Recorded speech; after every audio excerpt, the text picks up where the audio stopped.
Okay, welcome to the week of March 31st. I didn't make an assignment due this week. Your exam 3 will be next week over chapters 7, 8, and 9. So it'll uh, be most likely like all the other exams so far. I've not come across any sort of groundbreaking way to do that differently. And then we'll be heading into the last section after that. And a reminder, there won't be a comprehensive final. The final will just be over exam 4, the last chunk of material. So today, again, as usual, I've posted the Wiley Publisher PowerPoints, which are a lot more in-depth and a little drier, I think. And then I've posted some that I've put together, just sort of curating or collating or collecting, however you want to phrase it, different photos and links and things like that. So the geographic qualities are, again, I didn't remake or redo the whole of the chapter textbook of all the different types of geography here. Just a couple things to note. One is obviously next to China and India are, I think in the coming decades, India will surpass China in terms of population. But it's the second largest cluster. Demographic problems just refers again to things that deal with like resources and governance and all of that. So there's, anytime you're governing a large territory, not to mention just a billion people, you've got some issues to overcome. You've got some challenges and some opportunities and some great things as well, of course. In terms of subsistence agriculture, that should say common. That's a typo. This is on slide 2. Remember, subsistence agriculture is the sort of tendency in some places for people to grow just enough to subsist, to get by, not enough to grow surplus. And even if they have a surplus, are there adequate markets where those goods can go such that they can sell to then make more, to then save, and then maybe invest in better equipment, more clothes, more food, more shelter, all those kinds of things. You just think about the superabundance that even the lowest of middle class and even poor Americans have compared to a lot of other places. So subsistence is that sort of just enough. Mostly in like Bangladesh and some parts of India, and it's more common. It's not common there, but it's way more common than here. Monsoons, there's actually a little video I gave you from a website called Stratfor, Stratfor. That is a great website if you're interested, and it's fair. Is not, as much as I've been able to tell, it's nonpartisan. Just lots of information about strategic information about strategic issues. There we go. Some of which, of course, are economic, political, military, national security, et cetera, et cetera. So I haven't priced them in a while. I used to teach a lot of classes in international at a graduate level, so I had a subscription at one time. I don't know what the prices are. There are student subscriptions. Anyway, I put a link to a free sort of 4 or 5 minute video about the importance of the monsoonal rains, how they work, how they affect the economy and the politics of India, which I think is fairly interesting as a video on monsoons can be. And then, of course, it's mountainous, especially in Nepal and in the Hindu Kush in Pakistan, and we've seen that play out in a variety of ways. One is it sort of somewhat acts as a protector of Nepal. It has made problems. We'll talk more about that with China in terms of national security. Same with India. There's lots of have been some border clash between India and China over the last half decade or so. It has in the Hindu Kush Mountains, as we know from our experience, the U.S. experience in Afghanistan, it makes it really difficult to try to enforce your will on people groups who live in these really high mountains with numerous paths and caves and hideouts and all sorts of things. It just makes it difficult, even for the most powerful nation in human history, militarily speaking, to sort of operate there. So mountainous is obviously, again, a boon and a challenge to some of these cultures. The video on the monsoons is on slide 4. Sorry, I said slide 5. slide 4. Let me move my phone over here. I gave you a brief history of the historical, just a timeline sort of Indian history. Again, just kind of to set some context, to me, the history is fascinating of all these places. And so you get sort of the breakdowns. Again, these aren't, you can ask different historians, what do they consider ancient, medieval, etc. So freedom struggle is pretty common or pretty clear from 1757. 1947 is the year of what's called the partition, where Britain basically split Pakistan from India to sort of make an Islamic India, for lack of a better phrase, and a Hindu India, and then split off Bangladesh and had Bangladesh and Pakistan. If you look at the map, they're 1,000 miles apart. Sort of another example of Britain sort of making lines on maps and making its own decision to basically get the heck out of Dodge, not really taking into account the security situation on the ground. So I know the British bear a lot of blame, but they're not the ones who went around killing hundreds of thousands of people in the next year or two as Hindu and Muslims and Sikhs sort of got revenge against each other and families were split up on either side of the border. I mean, the whole thing is tragic and sort of has an overlay on the politics of today even. But that's considered sort of modern India and modern Pakistan, the formation of Pakistan in 1947, what's called the partition. There's a little bit about Hinduism as sort of the dominant religion of India. Slide 11, I put this on there just because I tend to get this question every once in a while when I teach this face-to-face. If you ever go to Asia, if you ever go to Asia, I've been to China a few times. You'll see swastika patterns throughout, and swastika is an ancient rune, and it's Sanskrit. It means well-being. I'll post an article. I think I have a BBC article. I think it's BBC, an article about how did Hitler get a hold of the swastika and sort of bastardize it. So the Nazi version, of course, is cockeyed, and it doesn't mean anything that it means. You'll still see swastikas there today because they don't really have any baggage about that. Anyway, so if you see that the swastika in the architecture or whatever, like when I was in China, Beijing and Shanghai, etc., you'd see brick patterns, and you kind of notice after a while, like, oh wow, we wouldn't do that. Well, it's an Eastern thing, and it just means auspiciousness or good luck or well-being or any of those kinds of things there. A little bit on the caste system again on slide 12.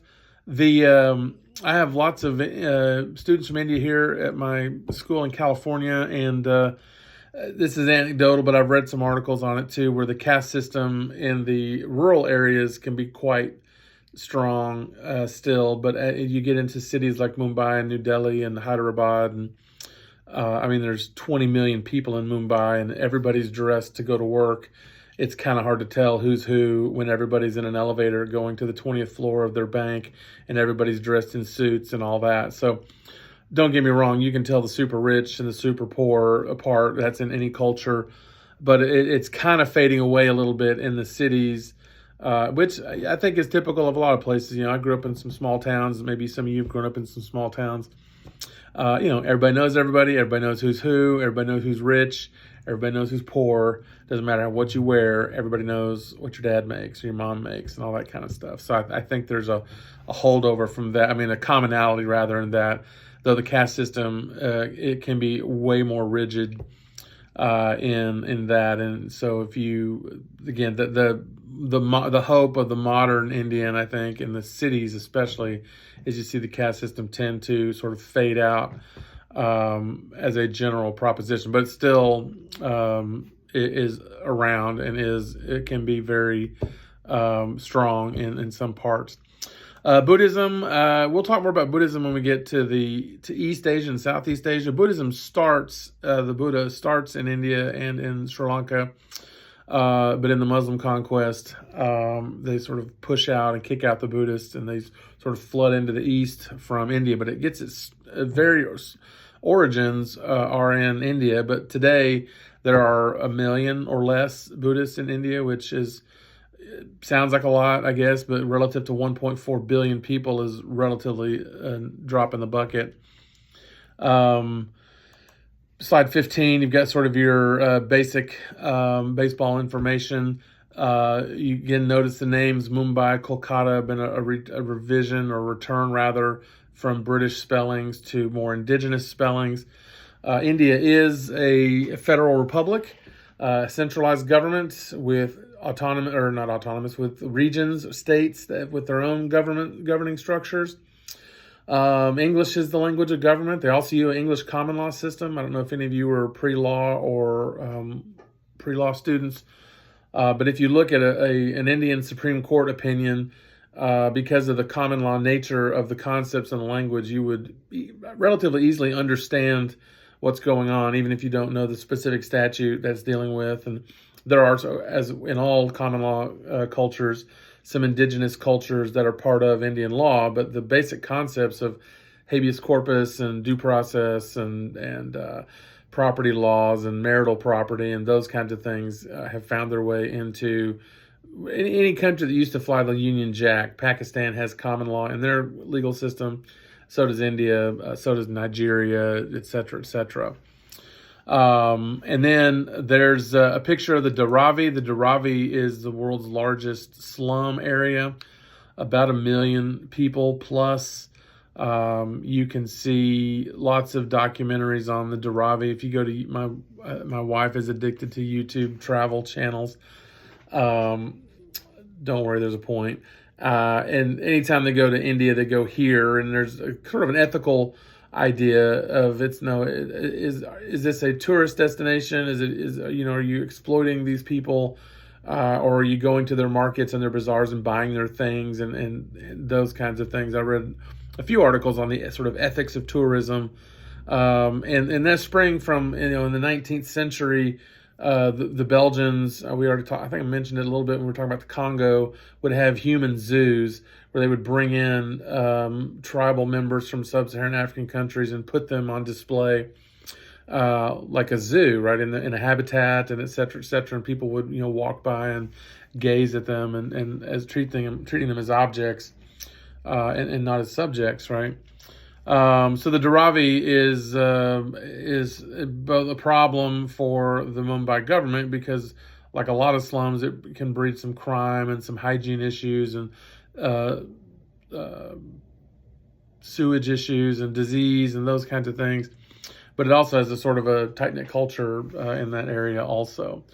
The Kashmir region, slide 17, is really the hot spot in that area, where the Indians and the Pakistanis sort of saber rattle every so often. They've gone to war a few times. I mentioned the partition. There was a Pakistani invasion into the Kashmir region. There was the Indo-Pakistani War in the mid-'60s that killed hundreds of thousands of people.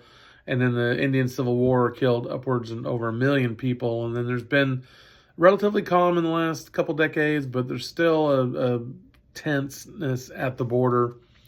I put some in there about the India-Chinese skirmishes in 2020, right during the pandemic, which is kind of why they sort of flew by our radar screen, I think, for us. Slide 19, I've got a cool video from the BBC about the border crossing at Wagah between Pakistan and India, which they still have the stands there. As far as I know, they still do the ceremony. It shut down for a while during the pandemic, as you might imagine. There was a couple of years, I think, where there were some tensions. But there is a border crossing between India and Pakistan because there are families on both sides, and there's some limits that go in there. But anyway, that's a cool video of the ceremony if you like to see military people pulling out all the stops, rather.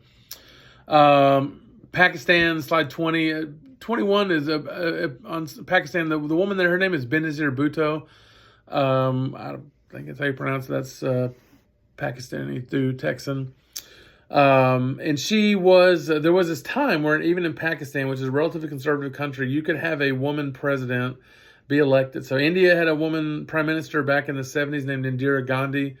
And then Benazir Bhutto was president of Pakistan for a while in the 90s, got kicked out for some corruption issues, and then she was actually running for president again back in 2007 when she was assassinated by some elements of the Taliban who did not want her because she was going to sort of liberalize the country again from that. So Pakistan's had some instability, I guess you could say.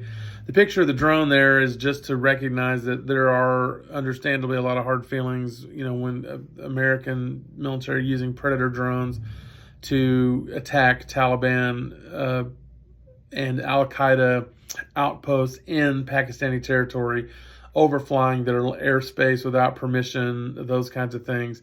Again, that's sort of an international law question, but it is, nonetheless, has been, or was rather, an ongoing issue. 22 shows you just a little bit. I showed you some older mosques in the last chapter. This is an example of a very modern mosque, I think built back in the 1990s or the 2000s.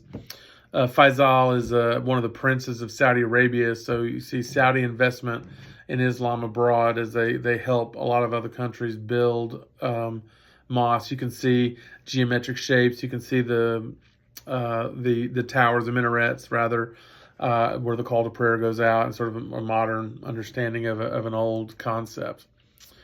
Anyway, the rest of that stuff is pretty self-explanatory. 27, there's a slide of a plantation, agriculture for tea. You can see the houses there. So similar to plantation versus hacienda we talked about a few chapters ago. You can see the workers on a tea plantation live there. The difference, of course, is they're not slaves. They're paid wages. I'm sure not anything that we would like to pay, and maybe that probably they even deserve. But you again see the workers living out there on the field with their sort of typical, again, of a plantation there as well. And then on slide 31, in the Nepal section, there's a little bit of a clip, and you can go to YouTube and type in like Nepal earthquake. They had a major earthquake, 7.8. If you look at that still there, it looks like a cloud. Spoiler alert, that's snow, and it's coming down the mountain. So there was a huge avalanche that killed a lot of people, and a 7.8 earthquake. I don't know, in Minnesota you probably don't have those. Here in California, we sort of live in waiting for one, the big one, as we like to call it. 7.8 is big, really big. Anyway, so it did a lot of destruction in Nepal.